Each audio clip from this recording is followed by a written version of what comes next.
Hey guys, and welcome back to my channel.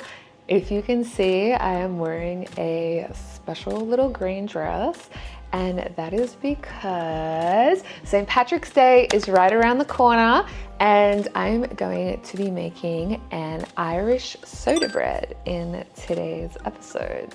So there's many things that you can do for St. Patrick's Day to celebrate, whether it be with friends, with family, alcoholic or non-alcoholic, and today is the non-alcoholic version, and we're gonna do something cool. We're gonna make some bread. Now, Irish soda bread was a very popular staple back in the Irish potato famine time. Soda bread is actually a type of bread that uses baking soda and buttermilk to rise, as opposed to yeast, which is traditionally used for bread. So here is a little science fact for you guys. When you combine the buttermilk and the baking soda together and put it in the oven, what actually happens is it forms bubbles, which makes the bread rise.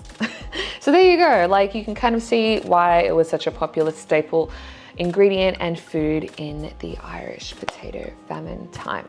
So without further ado, let's get into it and make some Irish soda bread for St. Patrick's Day. You'll only need a few ingredients, but first make sure that your oven is preheated to 180 degrees Celsius. You will need plain flour, baking soda, sugar, baking powder, some margarine. I think you can use butter, but just use margarine, follow the instructions, and buttermilk. And that's literally it, that's all you need. So let's do it. I'm so excited, I'm gonna be making homemade bread for the first time. So the first step is to get all the dry ingredients into your mixing bowl. We're gonna use 4 cups of plain flour,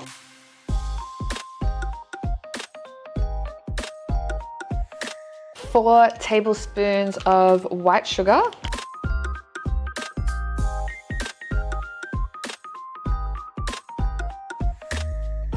1 tablespoon of the baking powder, and 1 little teaspoon of baking soda.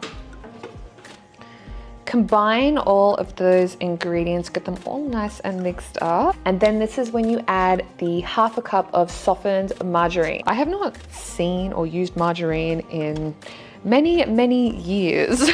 It's so weird. I know this might sound so strange to some people, like, why am I smelling it? I don't know, I know butter, I don't know margarine, okay? I don't know her. And this is where you do your best to, I love baking, by the way, but one of my most hated parts of baking is when there's a lot of dry ingredients and like a chunk of butter and you have to mix it, and it's just like, I look at it and I'm like, how are we gonna do this? But we're gonna do this, so just get in there, mix it all up. I might have to get my hands in there soon. Actually, I think I do. Then when you have mixed that up relatively well, stir in 1 cup of the buttermilk.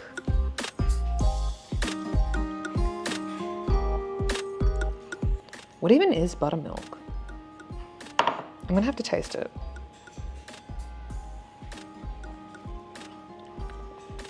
Okay, so it's kind of like, tastes like a bit yogurty. Okay, whatever. I don't know what buttermilk is, I had to try it. And then 1 egg. I forgot to mention that earlier. You'll need 1 egg.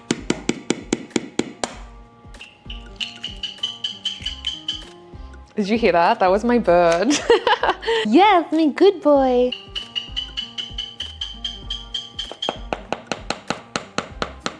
I also forgot to mention that you should add 1/2 teaspoon of salt. After you have mixed all of the dough together, grab a little bit of flour, dust a surface lightly, because yes, we're gonna start kneading, okay? We're gonna start kneading that dough. Okay, pour it all out onto the floured surface. Flouring the surface just ensures that the dough doesn't stick. All right, so you don't wanna knead too much, just do it as much as I'm doing it, okay?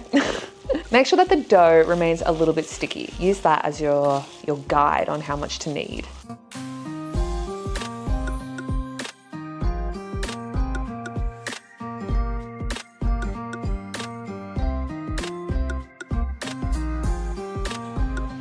Once your dough has been kneaded and is still quite sticky, grab it with both hands and put it on a lined baking tray, okay? what we're gonna do here is something really traditional. Okay, so this is my bread loaf. In some parts of Ireland, I believe it's Northern Ireland, they cut the bread into little triangles. They're just different traditional styles based on the regions of Ireland, I believe. But we're gonna be doing a round loaf. So chuck that in the pan. I'll show you that in a second.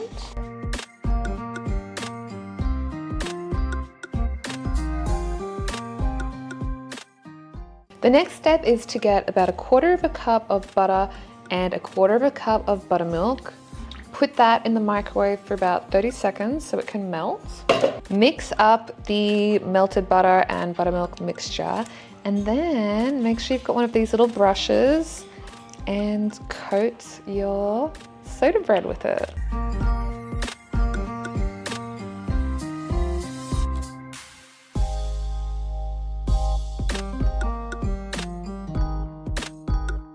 Then, before you put your soda bread loaf in the oven, you are to get a knife and then score an X on top of the bread. It's old tradition, and people used to believe that it would ward off evil spirits and keep the house safe, ward off fairies. So let's make sure that we keep our household safe and draw an X onto our bread. So now our bread is ready to go in the oven. Let's go.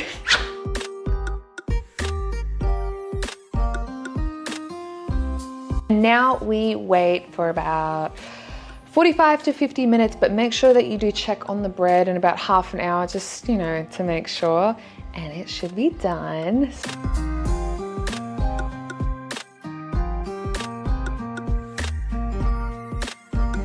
Okay guys, it has now been about 45 minutes and I have our completed loaf of soda bread right here, and it smells so good. I have never actually made fresh bread before, so this is a first.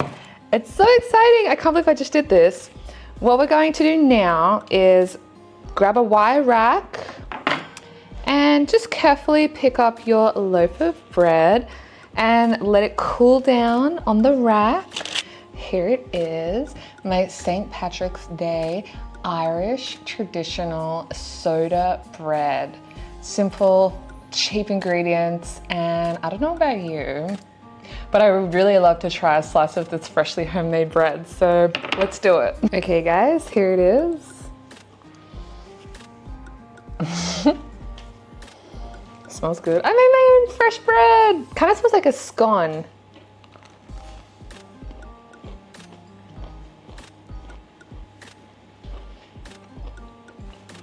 That's so good.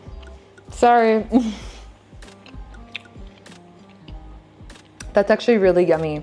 I really highly encourage you guys, if you have a little bit of time, this St. Patrick's Day, if you have some friends or family over, make some soda bread. I'm pretty sure you'll impress your guests. You made your own bread and it's very fitting for the occasion. Okay, I've put a little bit of strawberry jam and butter on the bread because you can put any spread that or topping that you want on there.